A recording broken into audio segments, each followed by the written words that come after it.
नमस्कार।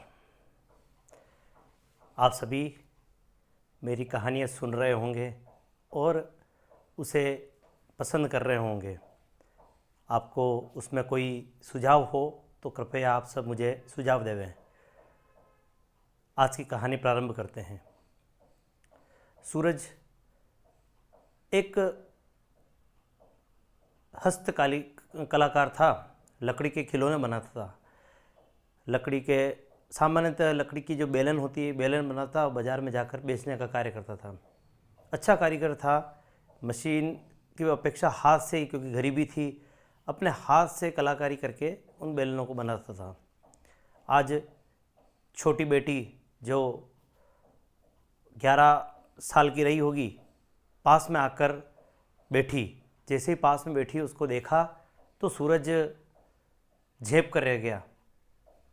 उसको देखते ही उसके जो शरीर पर फ्रॉक पहन रखी थी, उसने साफ फ्रॉक थी, धोई हुई फ्रॉक थी, परंतु समय के साथ साथ घिस घिस कर इतनी घिस चुकी थी कि जो एक सूत का मोटा कपड़ा अंदर अपने उस छोटी बच्ची का शरीर को छुपा नहीं पा रहा था, उसका शरीर अंदर से झलक रहा था। सूरज को एक मन के अंदर अपने आप के ऊपर एक घृणा की बात आई कि मैं अपने बच्चों का, इस छोटी बेटी जो कुछ बोल नहीं रही है, परंतु इसका जो फ्रॉक दिखा रही है कि कितनी इसको आवश्यकता है, परंतु कहते हैं कि बच्चे होते हैं वह परिवार की जो परिस्थिति को अच्छी तरह समझ लेते हैं, इसलिए कुछ बोलते नहीं।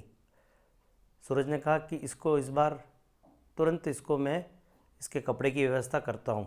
तभी जो बड़ा वाला बच्चा था वो आया, इस विद्यालय से संभवतः आया गुस्से से, और बोला कि कल से मैं विद्यालय नहीं जाऊँगा। सूरज ने पूछा कि क्या हुआ बेटा, क्यों नहीं जा रहा है?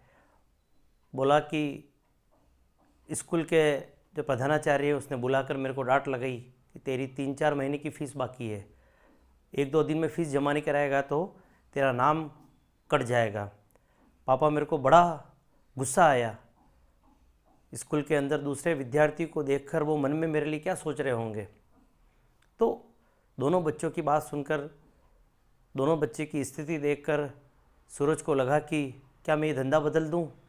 करूंगा क्या? पैतृक कार्य, लोग कहते हैं कलाकार की कीमत है, कला की कीमत है। क्या यही कीमत है कलाकार की? मैं अपने बच्चे की फ़ीस भी नहीं जमा करा पा रहा हूँ, मेरी बच्ची को एक पहनने के लिए अच्छे वस्त्र तक नहीं दे पा रहा हूँ। समाज कलाकार की कहने को तो कद्र करता है, परंतु स्थिति क्या है? सूरज को पता था कि 2 दिन बाद मेला लगने वाला शहर में। सूरज ने कहा कि बेटे को बोला कि बेटा चिंता मत कर, 2-3 दिन में मैं तेरे फीस की व्यवस्था कर दूंगा। सूरज रात भर बेलन क्योंकि कुछ बनी हुई थी, उसने पूरी मेहनत कर कर रात दिन उसमें लगा और बेलन बनाने में लग गया, ताकि छोटी बड़ी अलग अलग प्रकार की बेलनें बनाने के लिए उसने अपनी जान झोंक दी। अंतिम जो 2 दिन बचे थे, 2 दिन में जो अंतिम वाला दिन था मेले का, कल मेला था, उससे 1 दिन पहले उसने रात भर सोया नहीं, रात भर वो बेलन बनाता रही। सुबह चिड़िया की आवाज़ आई तब पता चला कि दिन कब उगा, पता ही नहीं चला। पूरी रात उसने बेलन बनाने में निकाल दी।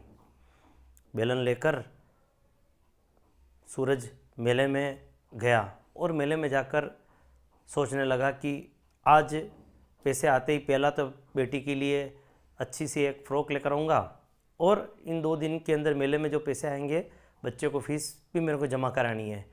कुछ बेलने बिकी। बेलन बिक कर वो पास में एक मोटरसाइकिल पीछे पड़ी हुई थी, सड़क पे उसने कपड़ा बिछा रखा था, उसमें अपने बेलने रखी थी। कुछ बेलने बिक चुकी थी, कुछ बिकनी बाकी थी, और शरीर एक तरह से टूट चुका था, क्योंकि लगातार 2 रातों से वो सोया नहीं था। पास में पीछे एक मोटरसाइकिल पड़ी थी, उसका उसने सहारा लिया। सहारा लेकर आंख बंद की। आंख बंद कर कर लंबा समय हो गया। आसपास लोग निकल रहे थे और वो सूरज सो रहा था। तभी एक परिवार आया, उसने बोला कि भैया बेलन कितने की है? कुछ आवाज़ नहीं आई। भैया सुन रहे हो क्या, ये बेलन कितने रुपए की है? जब उसने कुछ सुना नहीं तो वह परिवार वहाँ से जाने लगा। उसके सामने ही एक अन्य दुकानदार ने खिलौने की दुकान लगा रखी थी, उसने कहा सूरज टेका लेकर सो रहा है और यह धंधे के समय में नींद निकाल रहा है। पास में जाकर सूरज को हिलाया, अवाक रह गया। सूरज की केवल बॉडी पड़ी थी, सूरज जा चुका था।